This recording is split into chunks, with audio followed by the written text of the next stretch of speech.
There's a train coming in. I left my home and my girl, tried to find someplace better, but I never could forget her. So let this train take me home. Oh, please, my darling, forgive what I've done.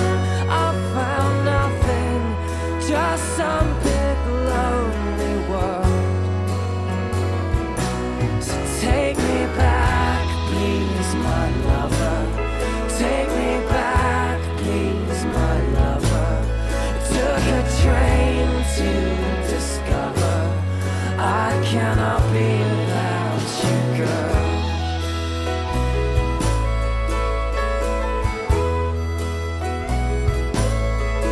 I was young, I was green, prone to foolish decisions. Had what I thought was ambition and a will to be free. Yeah, but freedom, it's just some word I don't believe has a meaning. So on this train I am leaving, trying to get me back home. So please, my darling, forgive what I've done. I've found nothing, just some big lonely world. So take me back, please, my lover. Take me back, please, my lover. Took a train to discover I cannot be without you, girl.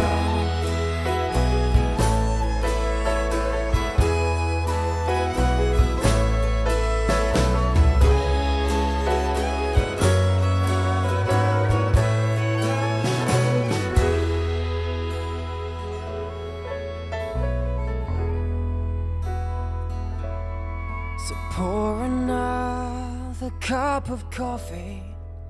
Pretty soon I'll be leaving. I am done petty thieving, hitching rides and drinking beer. And I'm so tired of having friends just to keep out of prison.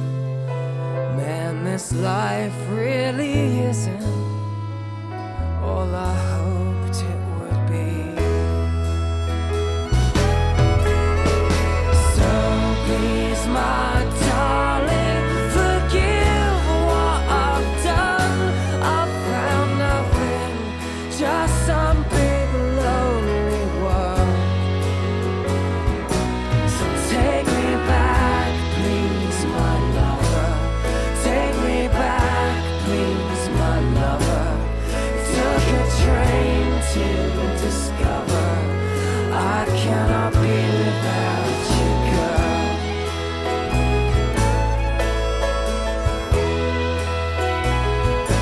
It took a train to discover I cannot be without you, girl.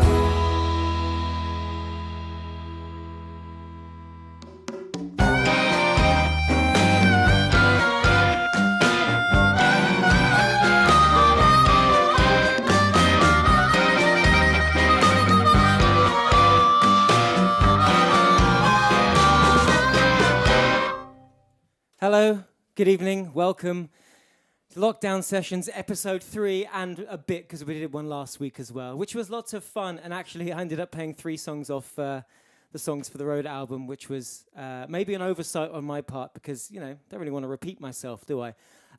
So nice of you to tune in on a Sunday. I realise that now that things are opening up in the world, there are other places you could be and other things you could be doing, so I appreciate you staying at home with me. So tonight what I'm going to do is I'm going to re-examine, pick over the bones of my second solo album, Songs for the Road, and play you some of, not all of the songs, because, you know, we've only got so long to be able to do this. And maybe tell you some of the stories around it, because I chose to do this album in particular because it's probably the most interesting record, not so much in what's on the record, but what went into making what's on the record on the record. It was a very, to say the least, difficult process of making the record. Writing it was not so difficult, but certainly getting it done and was tricky. And I don't think it's any coincidence that this is the only solo record I've ever made with the help of a record label, and I think that was not to blame for it, but it sort of it touches upon some of my own little strange foibles and difficulties that I have dealing with, working with others. Kind of lone wolf is my thing, and as soon as other people start messing with my babies, I start to get a bit protective over my territory. So I'll get into that a bit later. Let's start with a song, shall we? Let's start where it all kicked off, over here on the piano. So I'm going to play the opening track of the album. Now, "Go to Hell" was written actually sometime before my first album came out. I wrote it. It was something that sort of came up while I was trying to write a single for Easy World, and it was not appropriate for what we were at then. And it sort of didn't really seem to go on the first solo record either. But when it came to doing Songs for Road, I sort of felt like I had a shot at actually doing a version of it that would work. So speaking of versions of it that would work, here's one I've never tried before.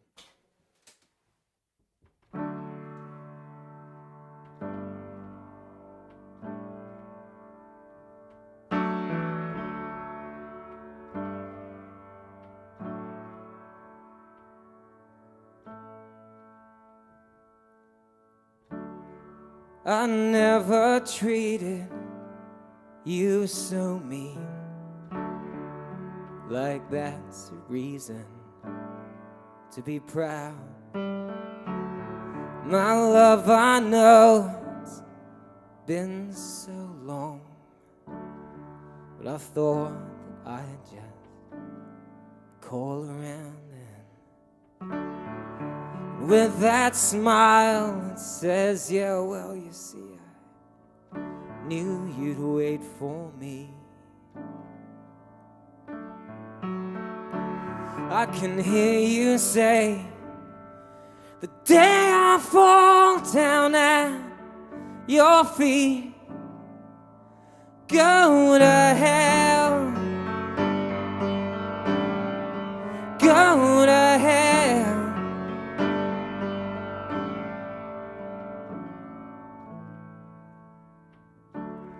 I thank you for your understanding. I won't be long for the things round the house you left unthrown. And hey, I know it's been so long, but I thought I'd call. And I'll just come crawling back in time to hear you say, go to hell,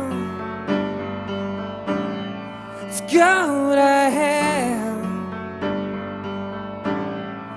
go to hell, go to hell. My sweet indecision, do you think I'd wait around for you to go to hell? 'Cause I don't deserve you, you don't deserve this, so tell me, hey.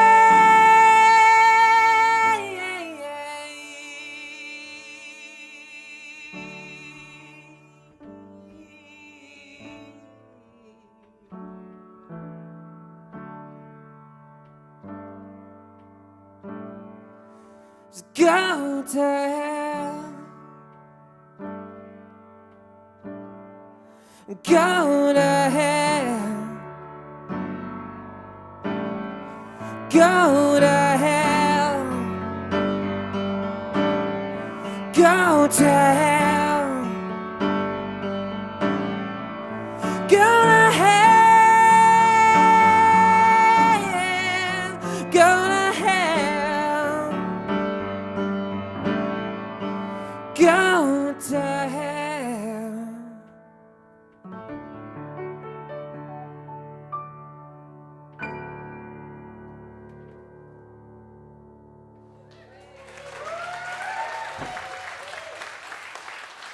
Oh, thank you, thank you. You're very kind. All right, so that was Go to Hell. It sort of thematically fits more with the first album than the second, given that it's sort of a sister song to something like I Don't Care What You Call Me, essentially sort of an apology anthem with a big slice of self-loathing in there. And I'd recorded it as a demo before, long before the first album came out, and sort of I don't think I even sort of played it to anyone. It didn't even go on any of the little giveaway things that I was CDs that I was making at gigs. I don't know why. I sort of felt like it wasn't right or representative. But if you want to hear the version that I did, I've actually released a whole load of stuff onto my Bandcamp page. Is that what you call it? Shop thing. I mean, everything's free, so can't really call it a shop, can we? So I've put a whole lot of songs on there, including the earliest demos of the songs, some interesting live versions or sort of radio sessions that help to sort of describe the journey from the very beginning to the versions that ended up on the record, the ones that you know and love and hold to your collective bosom. Also, I have this little thing here that sort of tells me your messages on that little message board thing. So at various points, I may pause and look over here, and if you have any questions for me, then I may even answer them. I think there's about a 30-second lag though between what I see and what you write. So you got to get your timing just right. I would suggest as soon as I'm getting towards like the last verse of a song, start typing them out then, because then I might see them in the next gap. As a little tip for you. I don't have a set list for this evening, other than I've just written down all the songs that are on Songs for the Road, and I shall just pick from them, seemingly at random. Let's do another song, and then I'll get into the the meat of the stories. Which one? Let's do this one. Okay.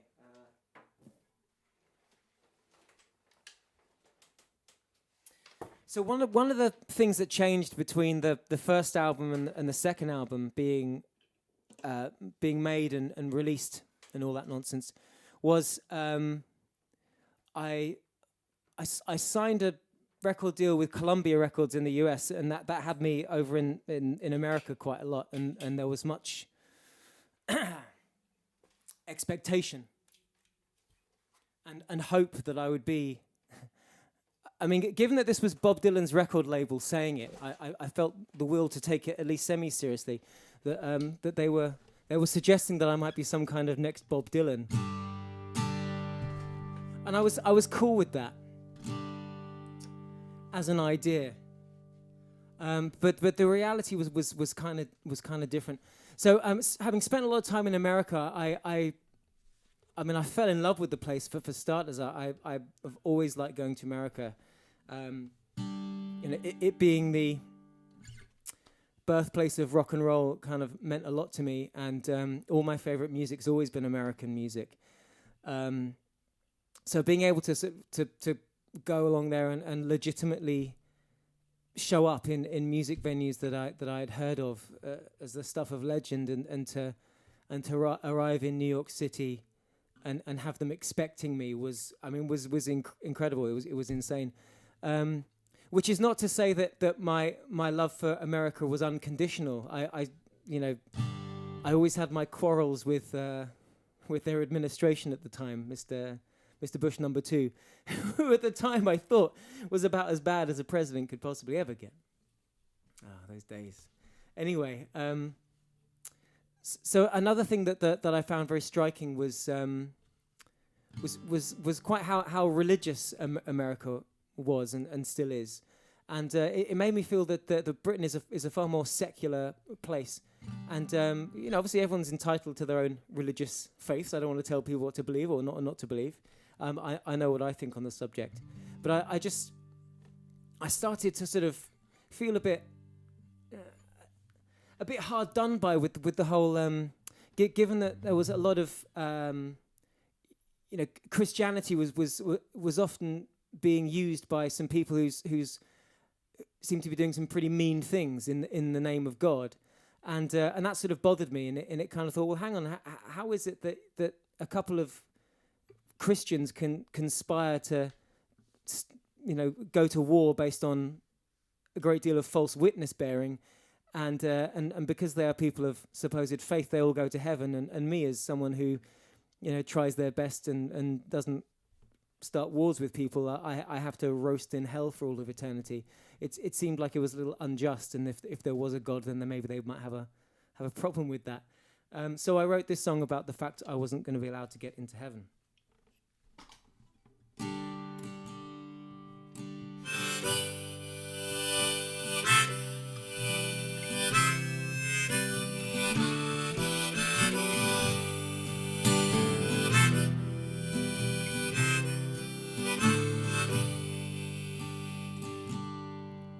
Everyone come together, making no kind of sense, and these thoughts that I cling to, they're gonna harm my defense. Well, I'll throw rocks at the devil with my faith wearing thin, but I won't scream down St. Peter when he don't let me in.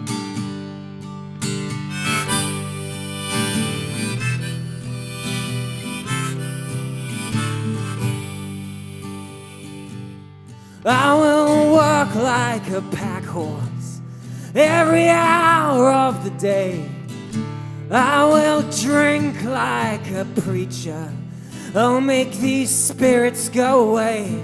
I will sing like an angel with an ear for a sin, but I won't scream down St. Peter when he don't let me in.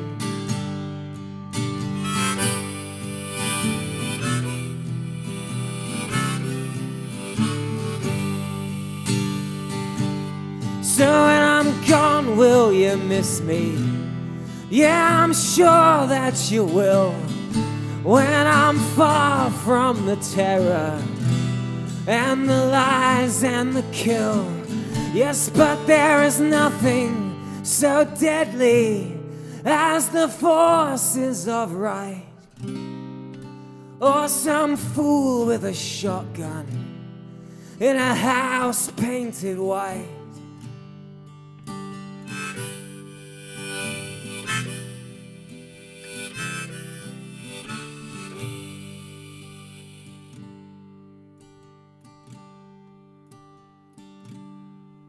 Ain't it hard now, my brother, to try and do what you should,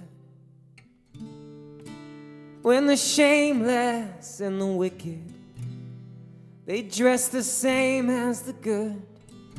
My intentions are honest, though my chances are slim. So I won't scream down St. Peter when he don't let me in.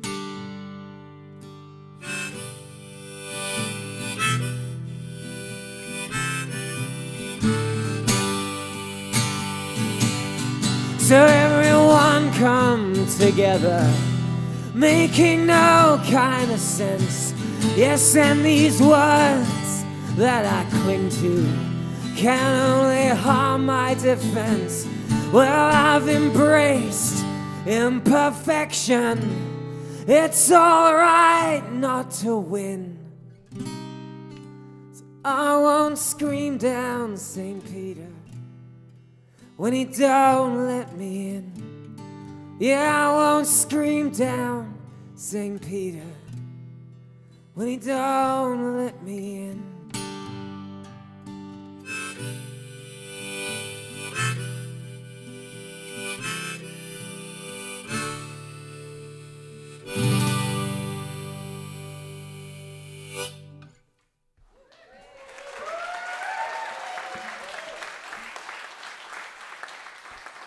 Thank you so much.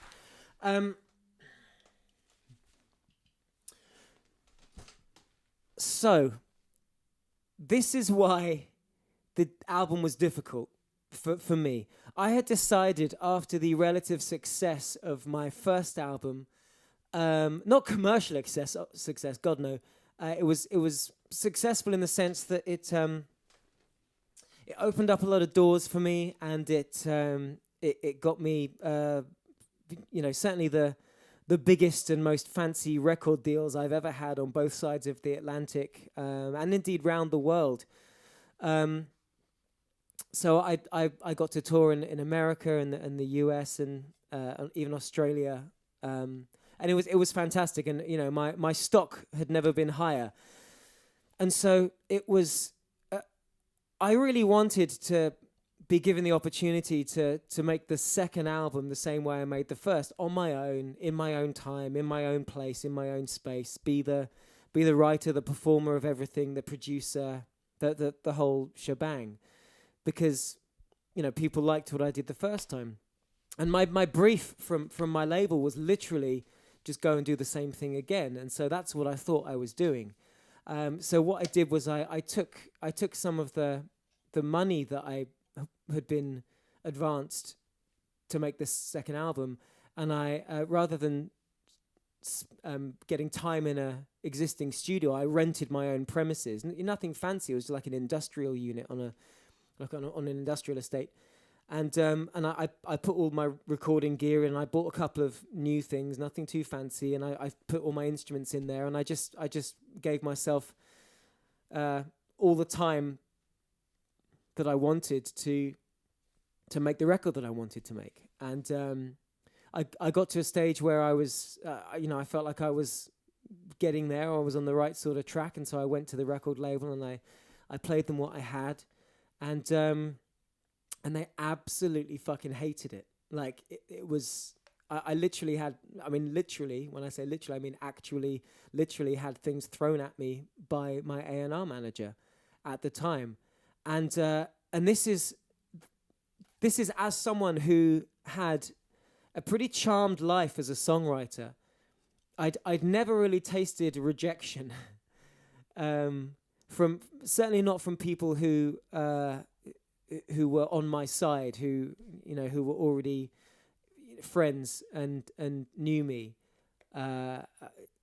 My star had only ever risen up to that point, and I wasn't prepared for it, and I'd put a lot into making what I thought was the beginnings of a good record, and I was told in no uncertain terms that we have a big problem on our hands, and this is not gonna happen like this, and it broke me. It actually broke my brain a little bit. I was standing in Victoria Tube Station, and I felt something physically go pop in my brain, and this just sort of warm wave of liquid sorrow just melted throughout my head, and from that point I was pretty damaged, and finishing the record would prove very difficult, because it was a real blow to my confidence, and to my ability to even evaluate what I was doing and whether it was any good,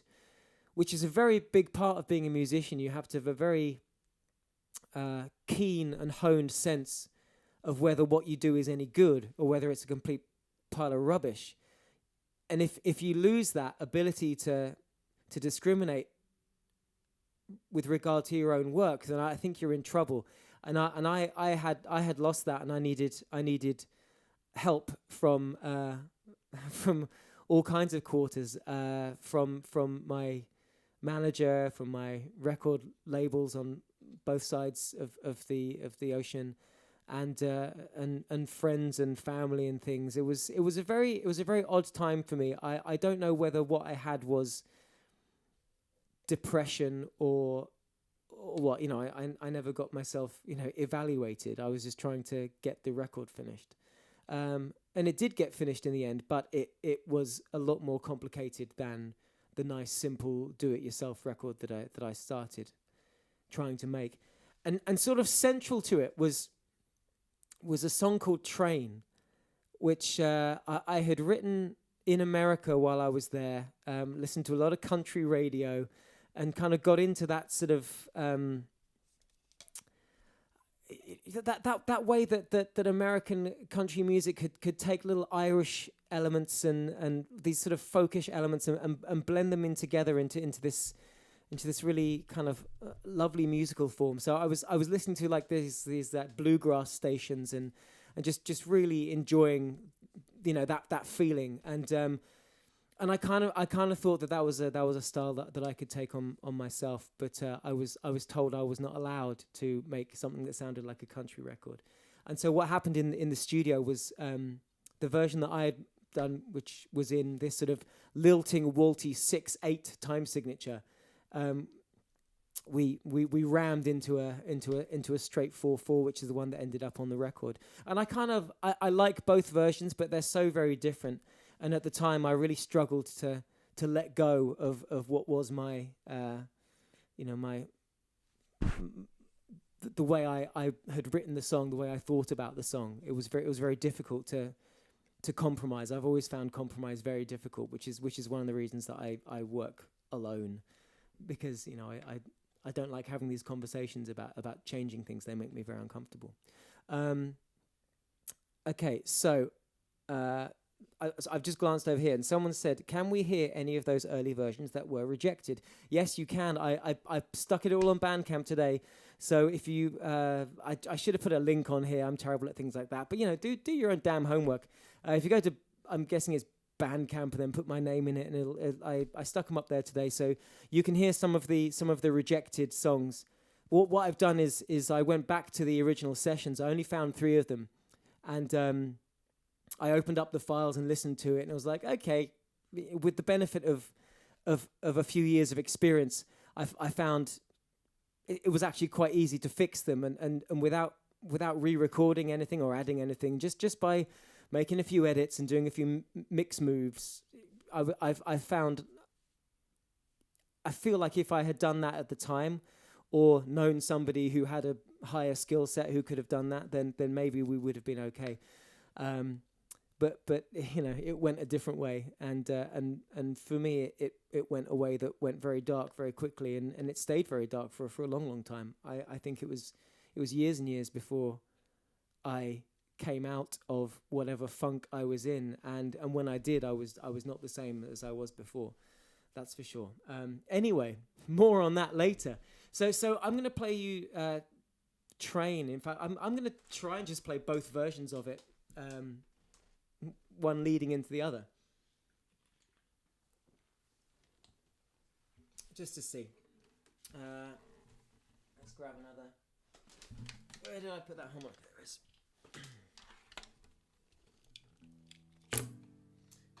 Now, really, I want to play this with 2 different harmonicas, but I'm going to try and do it with just the one.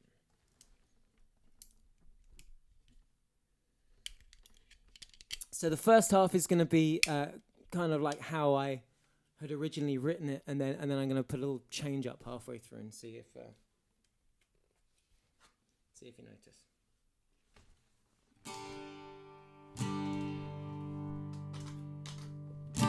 So the thing for me with 6/8, it's always for any sort of music nerds. It's not nerdy really to know about time signatures, but 6/8's always been one of my favorite timings. I write in that time signature way more than any other, I think, which is a little bit strange because 4/4 is the normal. So 4/4 is anything where you can just count to 4. 1, 2, 3, 4. 1, 2, 3, 4. 1, 2, 3, 4. Like that. 6/8 has that more sort of lilting Irish thing. So it's like a 1, 2, 3, 4, 5, 6. 1, 2, 3, 4, 5, 6. And it's a bit different from 3/4, which is like more like of an umpar waltz. Because it has like a different drop on every three. It's a beautiful and very, I find it very quite emotive 6/8 as a time signature, which I think is probably why usually if I'm writing songs that have a very sort of emotional core, I'll just instinctively always stick it in 6/8 without thinking about it. So enough about that. I've just yabbered on for ages. Let's play another damn song, shall we? Here we go. And then I promise I will answer some questions.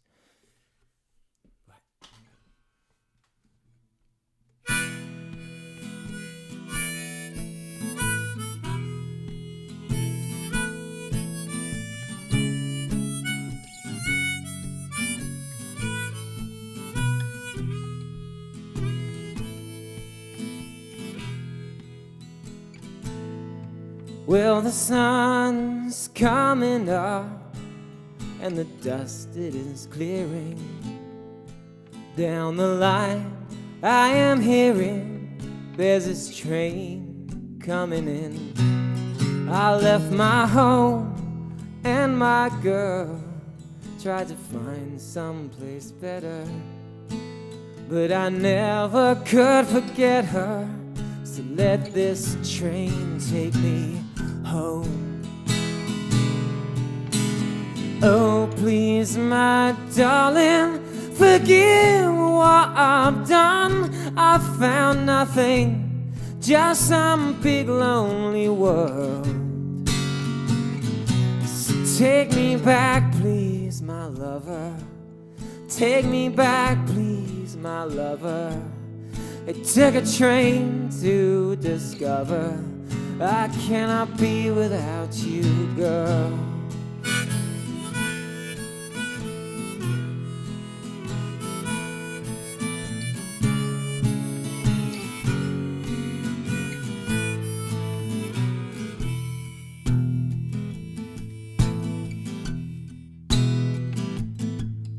So 4/4 is a lot more kind of like a straight rock and roll thing, and that's kind of what it became. I was young, I was green, prone to foolish decisions.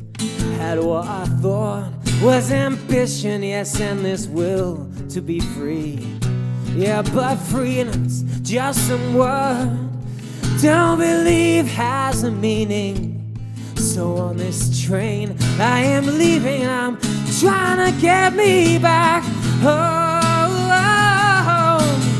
So please, my darling, forgive what I've done. I found nothing, just some big lonely world. So take me back, please, my lover. Take me back, please, my lover. It took a train to discover I cannot be without you, girl.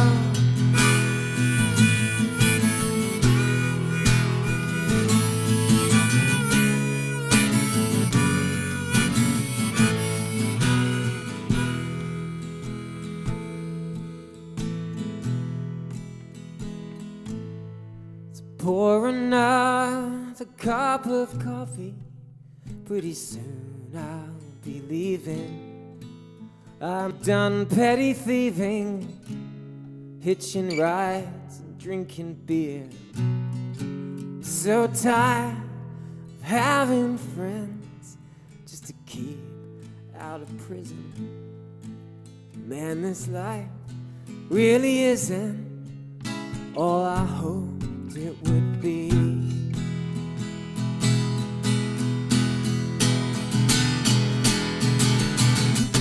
So please, my darling, forgive what I've done. I found nothing, just some big lonely world.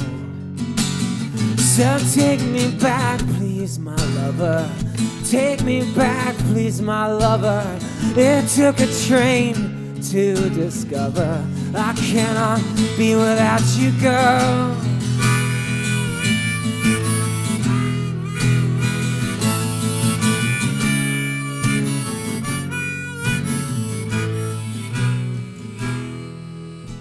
Took a train to discover that I cannot be without you, girl. Took a train to discover I can't be without you, girl.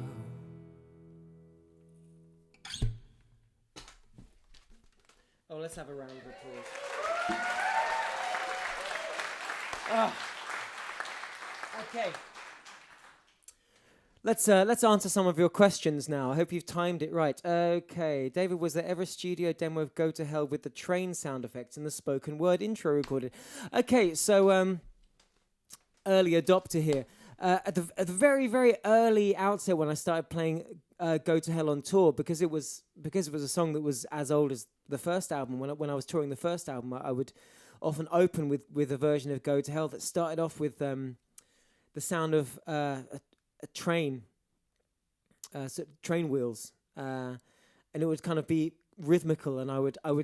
This was very early on in my solo thing, and I didn't really know what it was gonna end up like, and I had pretensions of, well, let's face it, pretension, and so I loved. I was obsessed with this Tom Waits film that I'd seen from his Austin City Limits performance of 1978, and there was a lot of like talking in it and setting the scene, and I guess I really wanted to do that and to make the show atmospheric and to try and transport the audience to, you know, to some other world, and make it known that this isn't just like someone's going to get up and sing songs. Like I want you to feel like you're being taken on a journey. So I would start with this train sound, and I would sort of tell some sort of monologue setting up the beginning of Go to Hell, and then me and Francis Law and Joke Man Tennessee on bass. That was our first band, just the three of us, and then we'd start the show, and it would be like that. And I was told by my my booking agent at the time that, like, that was a bit weird, probably shouldn't do that, and maybe he was right. And anyway, we stopped doing that. It maybe wasn't quite me. I don't think I really had the chops to do that. Anyway, in answer to your question, Nala, no, there was never a recording of it, as far as I'm aware. I had a pretty good trawl through all the existing recordings of everything from that period, and I didn't come across that version. I don't think I really want to hear it again, because, like I said, I think that the pretension of it might just blow my mind. Okay, you released an EP of re-recorded songs from this album a few years ago. Do they reflect your original vision? Okay, so I put out this. Well, I say I put it out, like I sort of snuck out and sold it at gigs. A CD called Songs on the Road, which was a chance to give some life to the original recordings. But those were the original recordings with the original mixes. What I've subsequently done was actually sort of polish them up and make them kind of feel what I think sounds much better, like sort of the job that I should have done in the first place. So yes, there are now 4 or 5 songs from the original ones that were axed that are now out in the world. So that's all of them now, because the other songs that came out on the album were taken from my original recordings that were just sort of bludgeoned into shape by my good friend James Brown, and that's another story. So the way we salvaged the album from the mess that I had delivered was Action Stations. It was a real, I suppose, salvage operation, damage limitation, whatever. So we were very hurriedly booked into a studio in London with a pair of producers, Kevin Bacon, not that Kevin Bacon, and Jonathan Quarmby, to record like what were deemed to be the singles. So we threw a lot of money at doing that. And then everything else, like the album tracks, I was allowed to still kind of have some sort of ownership over, and to be part of the production for that. And so for that, what we did was contacted this fella called James Brown, who had been the engineer and mixer of the Easy World single "You and Me," the sort of loud, bombastic version, if you know what I'm talking about, of a single called "You and Me." And I really got on well with James, and I loved his work. I really liked his studio attitude and his studio chops, and he did a bunch of Easy World B-sides. Again, some of our more popular recordings, like the track "Better Ways to Self-Destruct" was one that he did. And I really liked sort of being in the studio with James. He felt like a really, a safe, familiar pair of hands for helping me with that. So we called up James, and he came over from America, where he was living, to Eastbourne to help get those songs to the finish line. And he put in a hell of a shift. He had a lot of work to do to get them from where I had them to where they needed to be. And I think he did an incredible job. My favorite songs are the ones that I did with James. I don't know if that's because it felt like a lot more of a sort of safe, loving, nurturing environment doing them with James. So Go to Hell came from that. So did Requiem, and So You Fell, Song for the Road. I mean, actually, yeah, my favorite ones on the record, which is not to denigrate the others, but you probably shouldn't have favorites. Anyway, but I cannot understate how vital it was to have brought James Brown, not that James Brown, different guy, into the family, and he remains within the family and has mixed every record I've made since, and produced Animal Spirits, is an absolute wonderful man, a savior of my musical life. I would not be here without James. So there you go. Back to your questions. Are there any? Was the label who was against a British label in America? Okay, well, so the label who threw it out was my British label Independiente. I'm pretty sure the Americans would have done the same. It's essentially the problem was, I think, that we didn't know each other as well as we thought we did.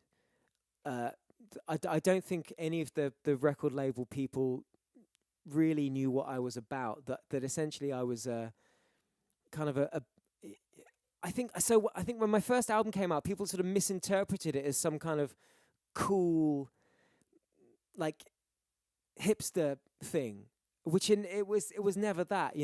I was never that guy. I'm kind of a geeky, awkward Southern English fella. I'm not. I was never going to move to Shoreditch or Williamsburg. That wasn't. That was never me, but I think certainly in America they perceived that was what I was about, and so I think the idea was that when I went to make another album, I would make one that sort of fitted what they thought was me. But in the end, in my excitement, I was like, okay, I want to do a country song, I want to do a New Orleans jazz thing with a big brass section, I want to do like pomp and big glitzy show tune things, and I want to do I wanted it to just be what we eventually ended up calling Death by Eclectic, which is pretty much summarized every record that I've ever made since. I'm a musical enthusiast. I get really excited by music, and I wanted to sort of dive into as many musical forms as I could, and just like have fun with it, and just see what I could do, and if it was, and see if I could make it work. And I guess I didn't make it work. Certainly not to everyone's satisfaction. So there we go. Let's have a look.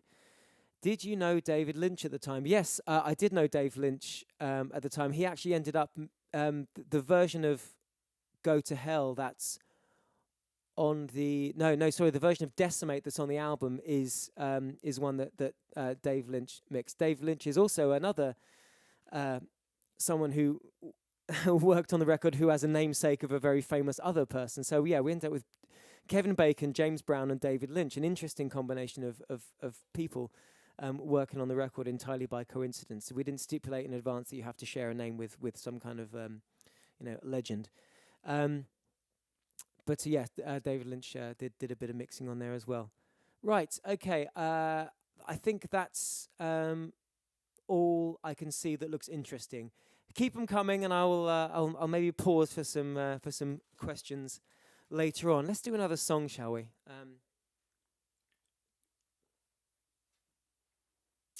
We've done that one. I did this one. I did this one the other night, but I'm gonna bash it out because I don't often play it, and see if I can remember how it goes.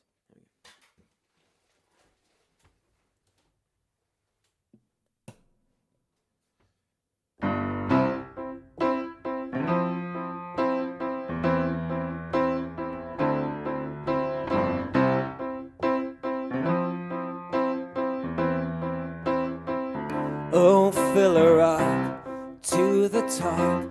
Well, I got nowhere else to be. Oh, today, well, I woke up and the whole world was there for me. A hard time comes around, I just can't make it out, 'cause I'm way past caring. Oh, nobody tells me what to do. Oh girl, I cried my last for you. There's not a soul I answer to. No one's put out when I misbehave, or if I don't come home for days. I got nothing to explain, so you give me the same again. To the top. Well, there's no easy way to say I'm not okay, and I'm drained away a little further every day. The last time comes around, I just can't make it out, and I'm way past caring. Nobody tells me what to do. I didn't mean a thing to you. There's not a soul I answer to. No one's put out when I misbehave, or if I don't come home for days. Well, I got nothing to explain, so you give me the same again.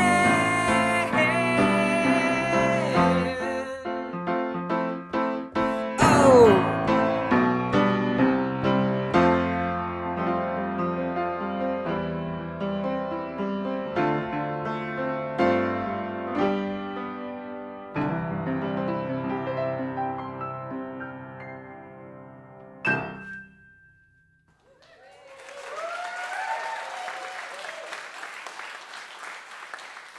So that's also a song that was older than the first album, but it didn't feel like it really worked on that one, and I wanted to sort of wait until I could hire a horn section and a string section and get my Vegas on and get totally razzmatazz. I was sort of thinking about those Elvis fat jumpsuit years, which is for me I guess with the exception of the very early rock and roll stuff, my favorite era of Elvis Presley.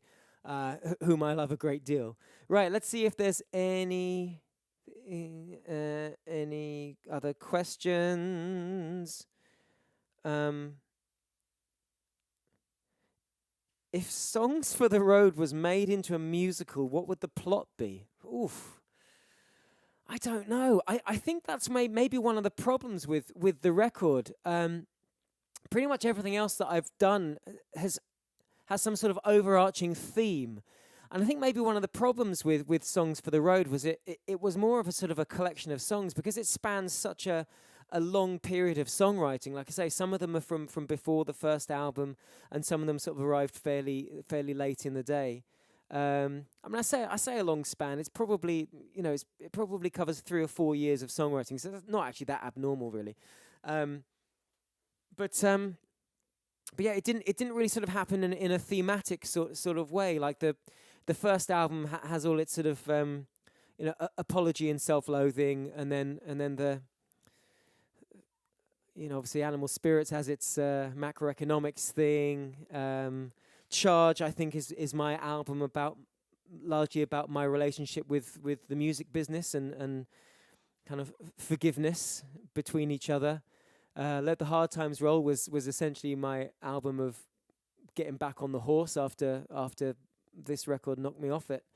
And I feel those themes are all in there quite heavily. But Songs for the Road, I think, was a strange one, and maybe that's one of the reasons that it was hard to sort of pin down its identity in recording it, and why it was so eclectic is maybe the songs themselves didn't really have a thread. I mean, I think it's probably maybe my strongest collection of songs of any record that I've made, as far as I think there's 9 songs on there, and I think they're all very strong, if I do say so myself. I've learned in later years to to not mind giving myself a compliment like that. I used to be way more self-deprecating, but I'm just too damn cool for that now. Yeah. Oh, okay. Yes, I'd like to know the original order, please. So, I mean, a lot of what I'm saying. Anyone who's read my book, and let's face it, I'm sure most of you have, because if you're one of the few people who's going to tune in to watch me on a Sunday night, you're probably something of a completist, and you'll be aware that I wrote a book. Where is it? I've got one over here somewhere. Here it is. You can buy it from like my merch site. I still think there's still loads of them available. So what this was I wrote a book after. I worked out it was 10 years since I quit my day job to become a musician. It's actually damn near on 20 now, so I need to write another installment of the book. And I might do, you never know, if I get a bit of time on my hands. Anyway, so a lot of the book deals with I suppose the central plot is Songs for the Road and the damage that it did. It covers a lot of the book. So I think a lot of people will be aware of some of the trials and tribulations of making the record. And one of the difficulties I had, and one of the arguments I had with the record label was, and it sounds like a stupid thing, is the order that the tracks go in on the album. And it's always something that I've been really particular about. And I have my opinions, and my opinions are very strong. And I'd come up with my track listing, and to be perfectly honest, I can't remember what it is, but I do know that when the record came out in America, by the time it eventually came out, I should probably mention what happened in America later on as well, because that was a whole nother adventure. By the time it came out in America, it had my track listing the way I wanted it. In the UK, we reached a horrible impasse where the order that I insisted on the songs being in was just unacceptable. They would not allow it. And I couldn't accept it another way. And I in the end it was me who backed down, because it was like the record just wouldn't come out. And maybe I should have stuck to my guns and said, well, screw you guys. Clearly our relationship has deteriorated somewhat. Maybe someone else should try and put this record out. But it was, the main point I remember was this: Songs for the Road has to be the last song on the album. It just has to be. And I stand by that to this day. And I realized that at the time I was, I had a lot of issues in my brain, but I wasn't wrong about. I was not wrong about that. You cannot make this record and not have Song for the Road as the last song. It's the last song on a record does a very important job. Like, albums are important to me. It's not just a collection of songs thrown together. It has to have a journey and a through line. And even on a record like this, where there isn't, there isn't like a thematic element that sort of binds everything together, that you still need to be taken on an emotional journey. You've got to be very careful with the listener's ear and with the listener's heart and the listener's mind. And you have to present the record in such an order that you manipulate them in exactly the way that you want to. But also, at the end of the record, you need to leave them with something that sort of sums it up, or leaves them with the ultimate. If you want to give them a message, something to take home, the last song Indeed, the last line of the last song is very important. And I believe in that very strongly. Like, if we're not going to care about how we structure albums, why even bother making albums at all? Like, why even call it that? Why even put them in any order if artistically that doesn't make any difference? So the label idea, and I don't know why this was important, was basically front load. So essentially put the best songs at the beginning of the record. And because Song for the Road was deemed like one of the standout tracks, no one was ever going to play it on the fucking radio, but still, like, it couldn't go at the end. But essentially that was the thing that I wanted. I could have compromised on other things. Everyone was happy with Go to Hell. Like, I wanted Go to Hell first. Everyone was cool with that. But I needed Song for the Road to be the last song because I choose this. I mean, that's the take home. That's the money shot. That is what I wanted people. The last thing people hear when they listen to that record, I wanted to be. I choose this. I choose this. I choose this. And and the only thing I feel bad about is that we were all robbed of that moment at the end of the record. I love the song And So You Fell, but it's not an album closer. It's not. It's an end of side one maybe, but and I know that I'm I'm clearly way too invested in this more than I should be. But I just think that was wrong. I don't think the record should have come out in that order. And who gives a shit? Who cares? Like, I'm sure a lot of you like the record, and maybe you wouldn't have liked it any more or less if the songs were in the other order. But I'm telling you now, that's the order they should have been in. And I'm not wrong. I'm absolutely right. And I will say that till my last dying breath. But anyway, let's see what you people are saying. What was your day job? Okay, before I quit my day job, I worked in a record store. There you go, not particularly exciting. It was our price. Obviously, it's not there anymore. It's now a Costa Coffee in Eastbourne. Anyone got any questions about what we're talking about? Everyone's just chatting with each other. That's cool. I'll go back, see if there's anyone.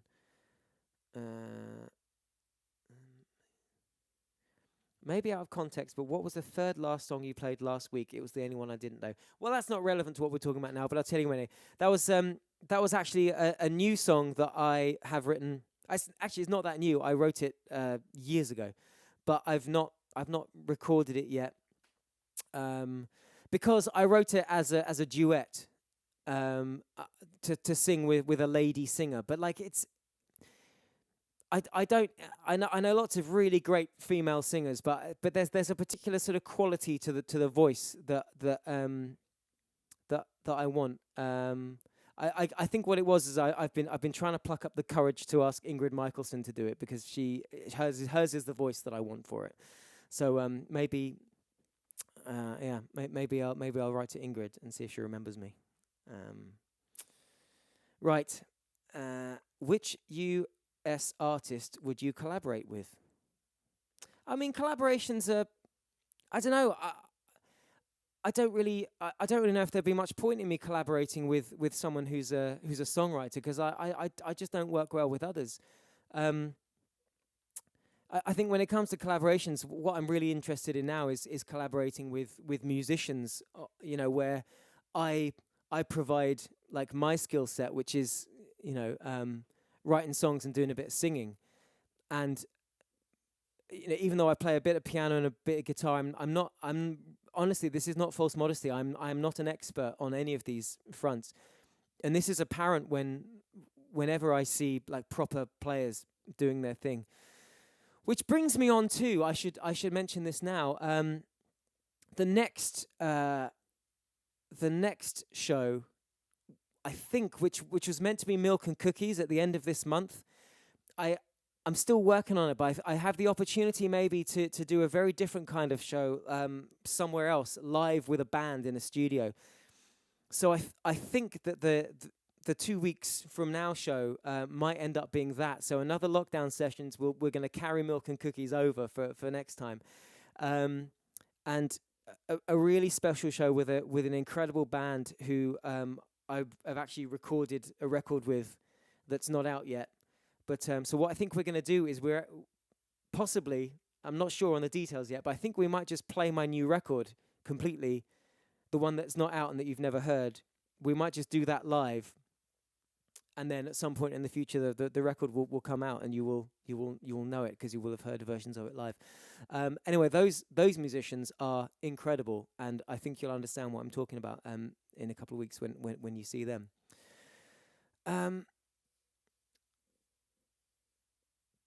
David, do you approach songwriting differently now to how you did then? If so, how? I think I approach it differently in that I'm a lot more. I don't think I'm as crazy about it. Like I used to be. I used to be really. I don't know. I used to be really into the idea of it happening by accident. Of like you cannot deliberately write songs. You have to ignore the process of writing songs and let it happen by accident. I think I've learned since then that you can. It is something that you can not necessarily turn on and off, but you can actually work at, and I suppose being a parent now, and not having so much, the luxury of all the time in the world like I used to have. I think you do have to find ways of using your time efficiently. I know efficiency is not really where I like songs to come from, but I think it always used to be that I have to have my head in the right place to write songs, and it would always just be something you ignore and you wait for your head to get in the right place. But then when you've got kids, you've got to damn well learn to get your head in the place when you've got a spare 5 minutes. So I think maybe my approach has changed in that regard. Should we do another song? I feel like I'm yakking a lot tonight, but there's a lot of like I say, this is the reason I had to write a book. There's a lot to be said about this record in particular. Let's. Which one should we do now? I'm not going to play Decimate because I feel like I pretty much played that quite a lot last week. Done that. Okay. Let's do this one. So this is the song that did go at the end of the album. And it's a sad song, so I'm sorry about that.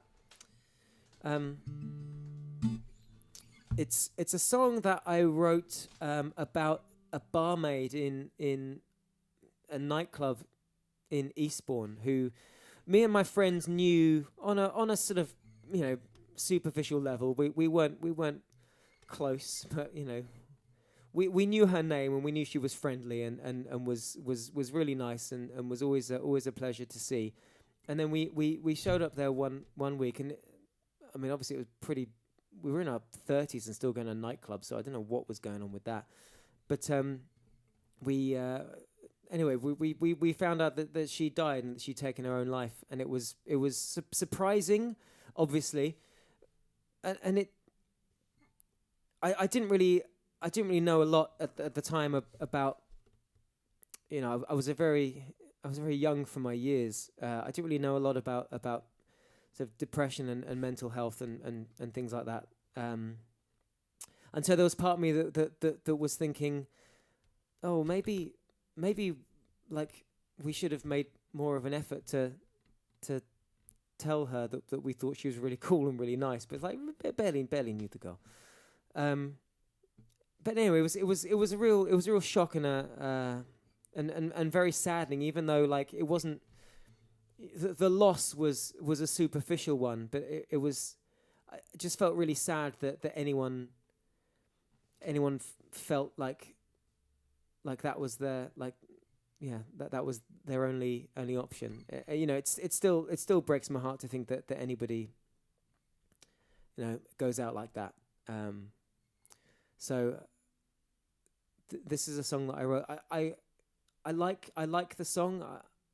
I like the fact that I wrote it, but I don't think it's the greatest attempt at writing a song on this subject. I think maybe at this stage in my songwriting development, I maybe lacked the sophistication to deal with a subject matter like this well. I think when I've written about sort of personal tragedies in later recordings and later writings, I feel like I've maybe done it a bit more skillfully than this one. But anyway, here is the song.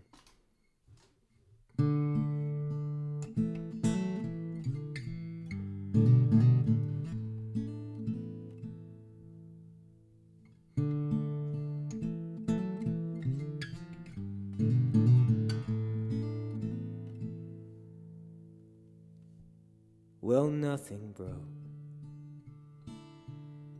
You're fallen, so you fell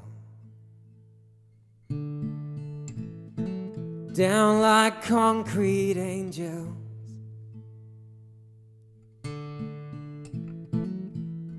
like a nickel to the well,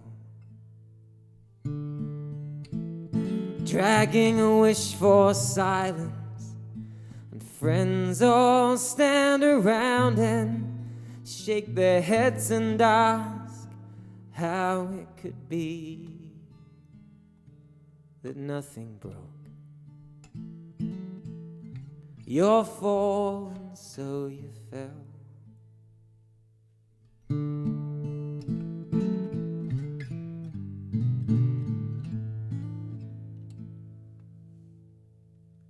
Well, nothing broke. You're fallen, so you fell. A heart so heavy with the drink, like a failure to the deep, dragging a wish for silence before the morning starts again. All desperate times and desperate men. Well, nothing broke. You're fallen, so you fell. Well, nothing broke. You're fallen, so you fell.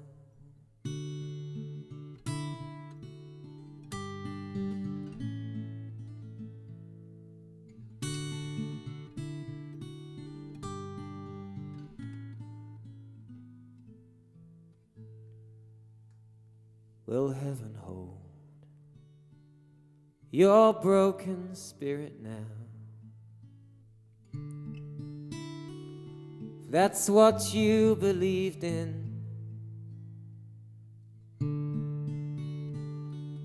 from a house of brittle things, from a room of splinters. Now tiny-minded thoughts I'll think, with someone else will pour my drinks tonight. 'Cause nothing broke. You're fallen, so you fell.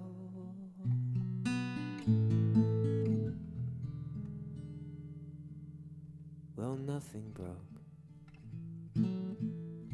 You're fallen, so you fell.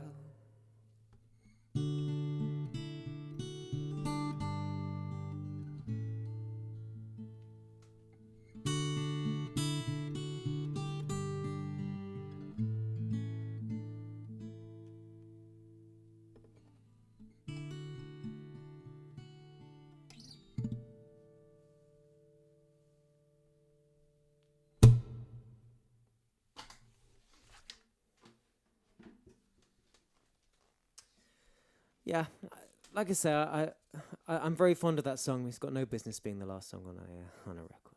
Okay, right.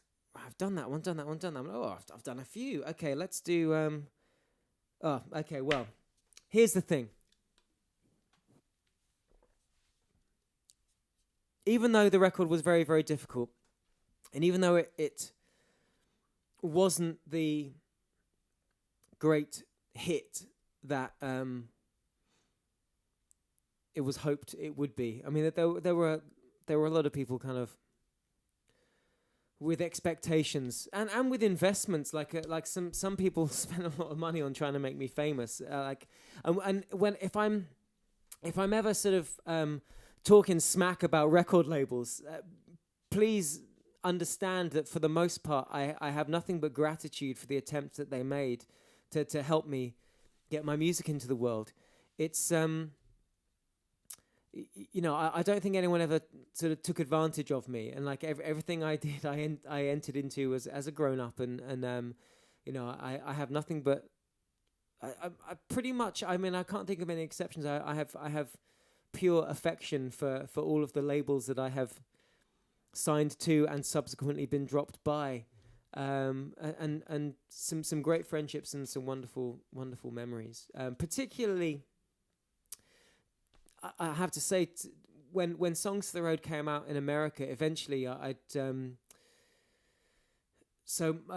Columbia, I was a big favorite of the big bosses at Columbia. I'd come in there as some sort of great hope for the future, and then shortly after I arrived, there was some coup d'état, and the big bosses at Columbia Records were fired, and the ones who came in did not much care for me. And so I was out. I think it's probably the only time I've ever been dropped by a label when I didn't want to be. Like I still have. I mean, for me, Columbia Records is a very important, like, sacred institution. That the records that have come out on that label are, I mean, like, actually the all of the best records ever made. Like, with a few exceptions. Like my record collection is pretty much a Columbia Records. You know, about half of them are through that label. So the fact that they ever put one of mine out was a big deal, and I was very fortunate to have been allowed for a moment on that stable, and I was very sad that it didn't work out.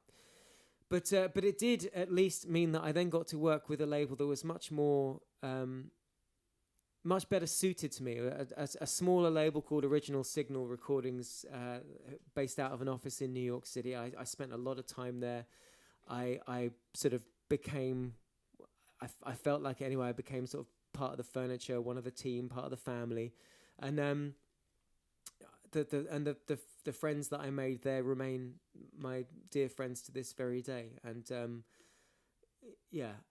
so I was very fortunate in that regard, and I actually think that a smaller label suited me much better. I mean, again, we didn't sell any bloody records, but you know, it was it wasn't about that, was it? It was about, you know, doing great and wonderful things, and you know, if you can't sell your great and wonderful things, it doesn't mean they were any less great or any less wonderful. So.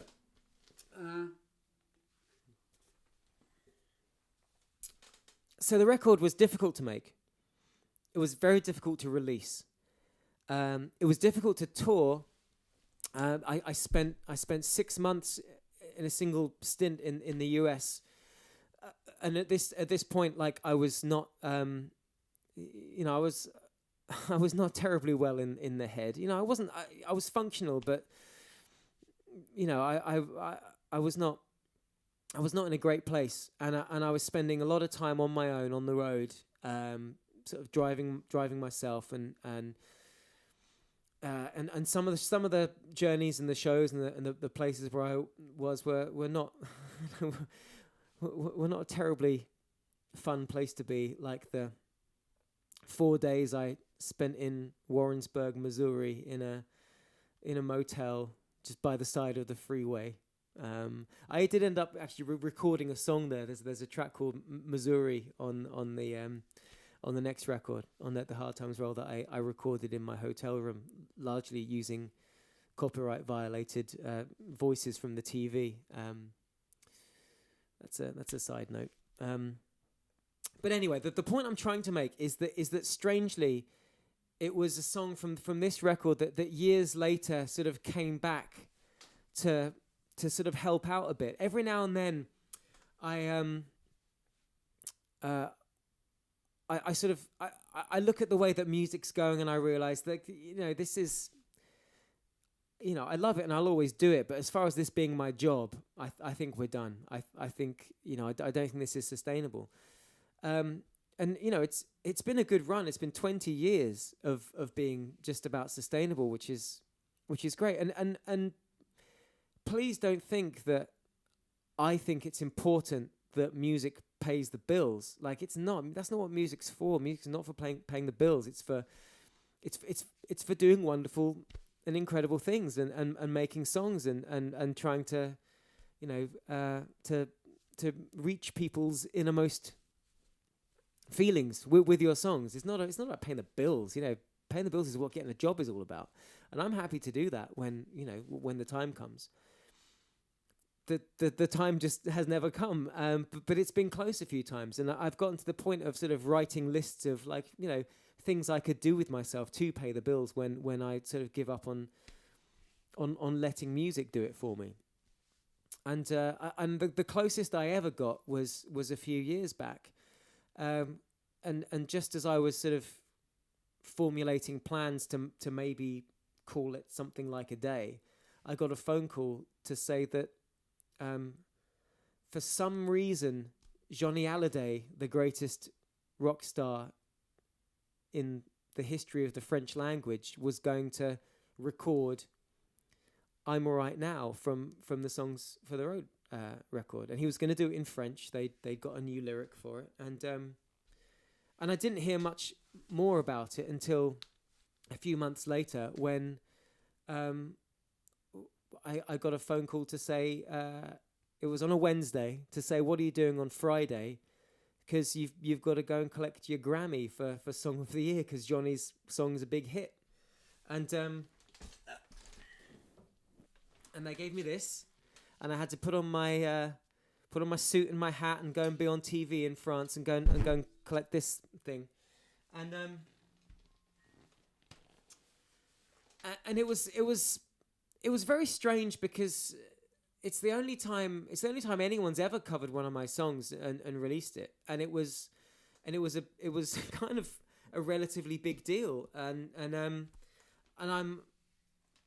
I'm hugely grateful to Johnny and to Bertrand, who's his A&R man, and to everyone who's involved in doing it, because as much as anything, in very crass financial terms, it helped out a bit, and it kept me on the road, and it kept me making music, and it meant I didn't have to go and get a job, and I got to do this a bit longer, and so in that respect, the only reason I'm talking to you now is that Johnny not only recorded the song but did an incredible job of it, as did Christophe, the lyricist, and Yves, the producer, and like everyone. It was a crazy thing to be part of, especially later on when they decided they wanted to then re-record the whole album in English. So I wrote some English lyrics to some of the French songs that were written in French, which I think Johnny, I went over to be there for the recording of one of the songs, but it never got released. I don't know if it'll ever see the light of day. It was not that easy. I was sort of on hand as English language vocal coach, and it's very difficult. Like French people sing English with an accent, and he really wanted to sound like an authentic, like American English speaker, and it was very difficult to do. But the time I spent with Johnny Hallyday was incredible, very, very precious and inspiring. He was every inch the real deal. Like he lived rock and roll like he fucking meant it, and I think that authenticity is something that I think is quite awe-inspiring, really. So I've got a great deal of love for Johnny. May he rest in peace. And anyway, this is the song that I wrote, that, like I say, years after the event, sort of came back to, offer a little apology and pay the bills for a little while.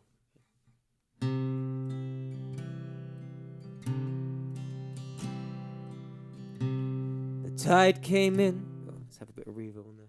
I'm going to tune up as well, because I'm not, you know, if we're going to do this, let's do it properly.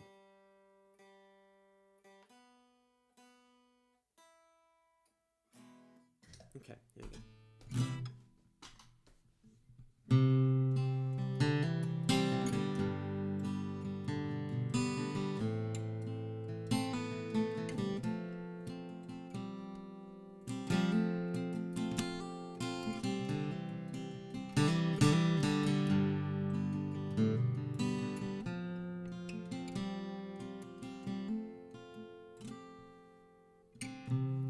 Tide came in and nearly buried us here. We saw things like they wouldn't believe. Hear a lot of stories about love and romance, but I swear nothing quite like you and me.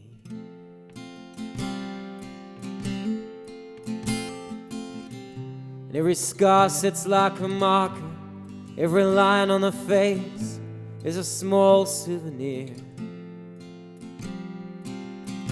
of all the places, be they good or be they bad, we stopped into on the journey to here. So maybe I lost my sense of direction, but I'm all right now. Every man needs a little affection, I'm all right now.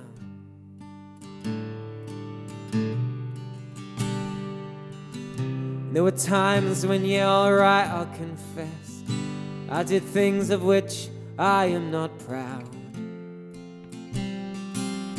Everybody wades through the same colored shit, but it doesn't drag everyone down.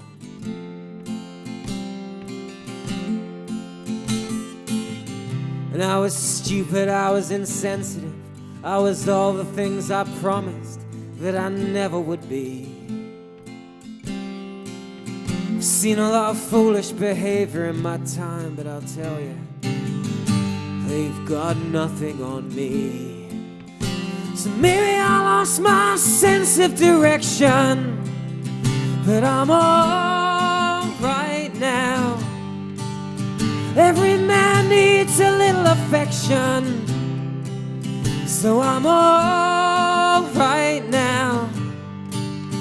Well, give me strength, give me something to believe in, and I'm all right now. Well, sing along when your heart's finished bleeding, and I'm all right now.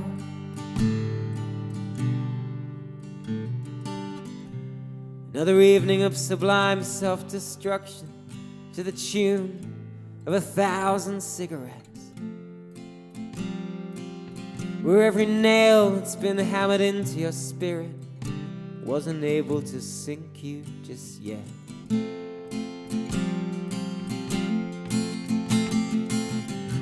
Your television's just some weak anesthetic to numb the senses till you're out like a light.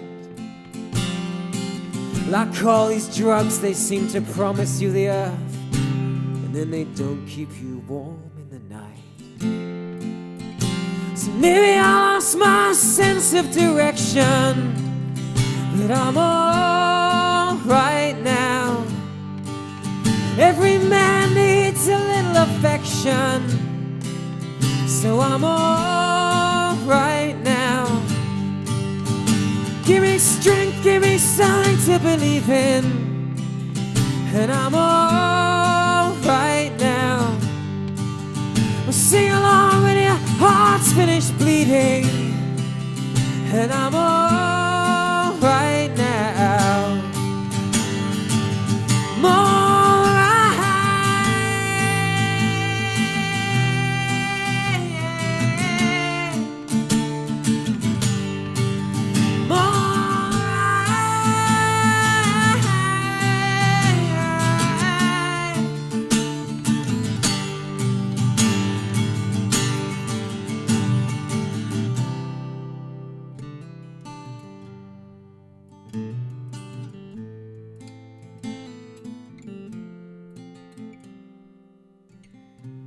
It's like I cannot sleep for dreaming.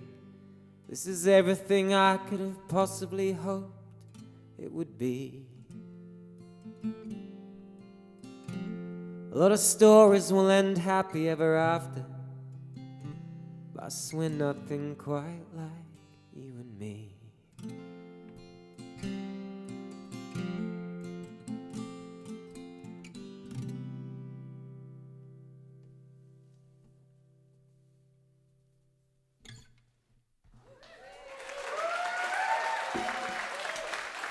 Thank you. All right, so I guess we're probably pretty much reaching the end now.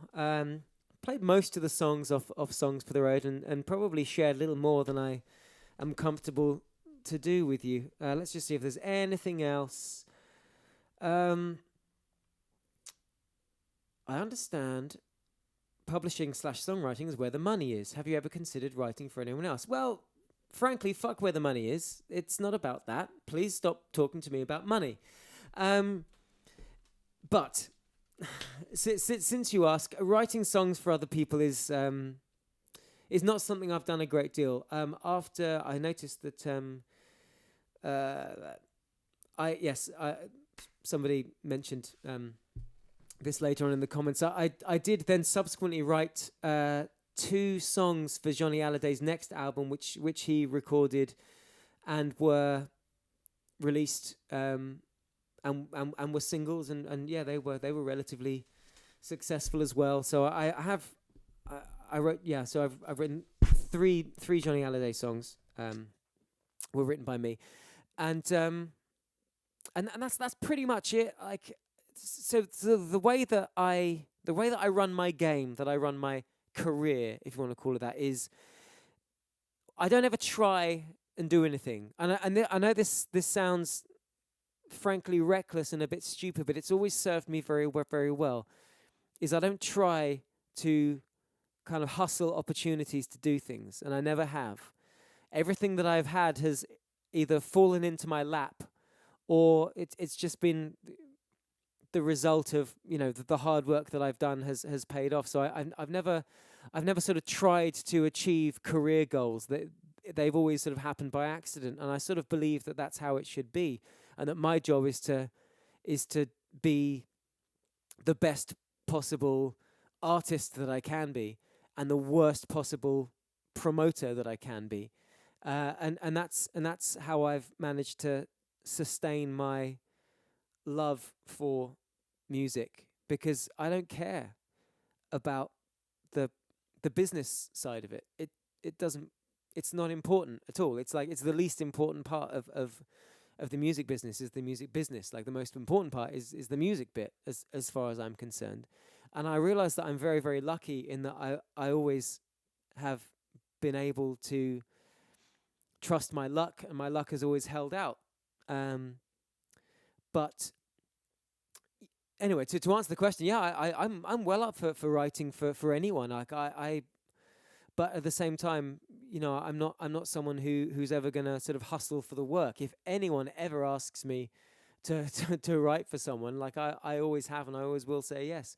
But you know, people don't ask that often, and I'm in this position now where I'm pretty much a one man deal. Like, I don't have, you know, machinery and people managing my affairs. But every now and then, like, you know, people will find me and contact me and say they want to use my song in a movie, or you know, these little opportunities arise, and I never chase them, and they keep coming up, and I like that, and I like that it happens, and it means that, you know, life's very unexpected, and it means that I'm not desperately trying to chase after anything, and it suits me well, and it keeps me looking young. So, like, let's just see. Any more questions? Was I'm Alright Now written about a specific relationship? Good question, Jason. Now, for the most part, I don't really write songs about myself specifically. Like, I'm not like a confessional songwriter, so I'm not sort of bleeding my own heart out. Essentially, what I'm doing is I'm sort of imagining characters and writing as them. It's for me, it comes more from a from my early desires to be in sort of theatre and write plays. Like I wanted to be a playwright before I wanted to be a musician, and so I think characters are important to me, and so because even though just because I'm singing the song and I'm using the first person, referring to me and I, it's not me. It's the character of the person who's singing the song, and it's very very rarely me. So I'm all right now is not. It's not me. I'm not that person.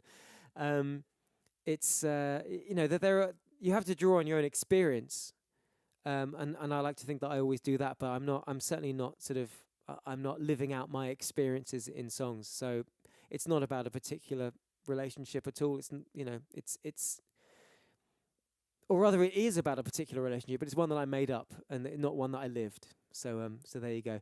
Right, let's just wrap it up, shall we? I wonder, is there anything that I haven't mentioned from from the record? I'm sure there's loads I haven't mentioned. Maybe if anyone has any questions, I'll find a suitable forum, like Twitter or something. If anyone has any more questions that I haven't gotten around to that you'll really want to know, then do fire them at me, and I'll do my best to answer them. So I'm gonna end the show the way the bloody album should have ended, with its what was its title track. So the things you need to take away are because I've got to do my selling bit now. 2 weeks from now, like I say, if we can work it out, it'll either be it'll either be something else, or I'm hoping it's going to be this sort of live in the studio with this incredible band of musicians playing, probably in its entirety, an album that's not released yet. It's a pretty weird thing to do, to play a record that you can't get, but hopefully it'll whet your appetite for when eventually the record does come out. And also if you want to hear some of the embryonic versions of the songs, if you'd like to hear the recordings that I made that were so bad the label threw things at me, then I've put them on Bandcamp as well. So there's a whole treasure trove of interesting sort of side listens from the Songs for the Road era. Now, I want to leave you with the idea that, in fact, screw it. I'm gonna read you what I said about Songs for the Road. I glanced upon this earlier, and it kind of I should have actually. Here we go. So this is what I said 10 years ago about the record that I'd made sort of 3 years before that. So it was still relatively new then. So this was after the record had finished and it had been mixed and it had been mastered, and I listened to it from start to finish for the first time. I stood back and surveyed my masterpiece. It looked like a patchwork of rusted scrap held together with string and chicken shit. It was fragile and flawed and complicated and uncomfortable, like a fat old man in the nude. It had damaged me more than any trauma I had known, but somewhere in there it had this blood and guts survival instinct. It was a strange, dirty flower blooming in the glove compartment of a burned-out Ford Cortina, and I loved it. So it's funny. I didn't remember writing that, and then I glanced upon it today, and I thought, yeah, that's how I feel about it. It was difficult, and it was hard, but we got there, and it didn't kill me, and it wasn't the last record I ever made, and nothing ended with that record. It was still part of a lovely beginning. I may, if I could go back, do things differently, but I regret nothing. So with that in mind, please don't think that I still suffer from the trauma. I believe it it made me stronger in many ways. Made me a better songwriter, performer, musician, maybe not person, but you can't have everything. Right, so I'm going to leave you with this. This is Song for the Road.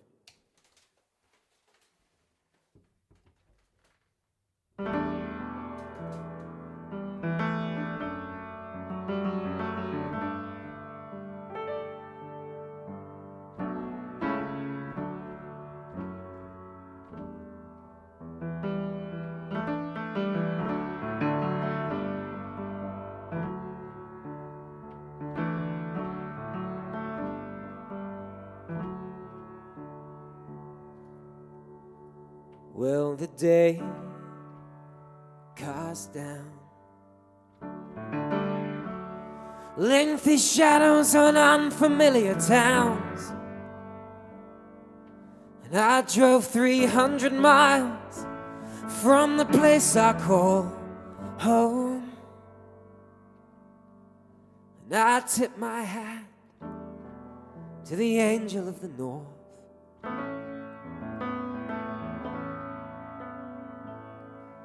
And the sun, it set fire to the heavens on the hills over Sheffield tonight. And I will sail over this countryside with new friends and old, and we are nowhere, but man, we're all right.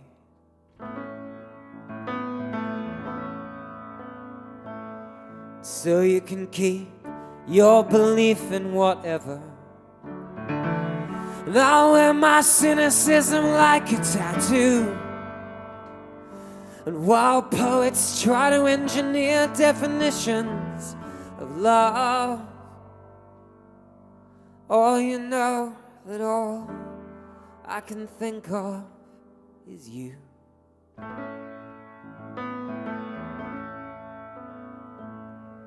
And I just can't wait to see you on Sunday,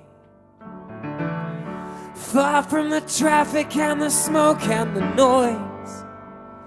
But for this evening I will play back every message that you've sent, so I can sleep to the sound of your voice.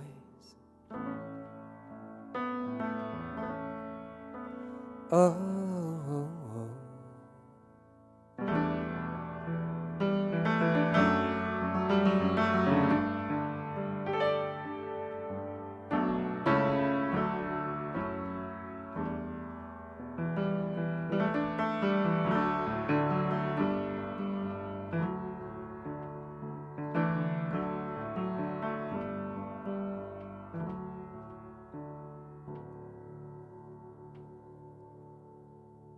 now I don't lightly use words like forever, but I will love you till the end of today.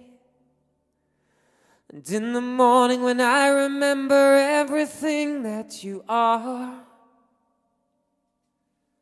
well, I know I'll fall for you over again.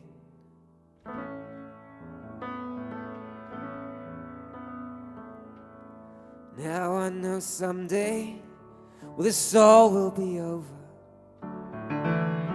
and it's hard to say what most will I miss. Just give me one way to spend my last moments alive, and I choose this, I choose this, I choose this, I choose this, I choose this, I choose this, I choose this, I choose this. Yeah, I choose this.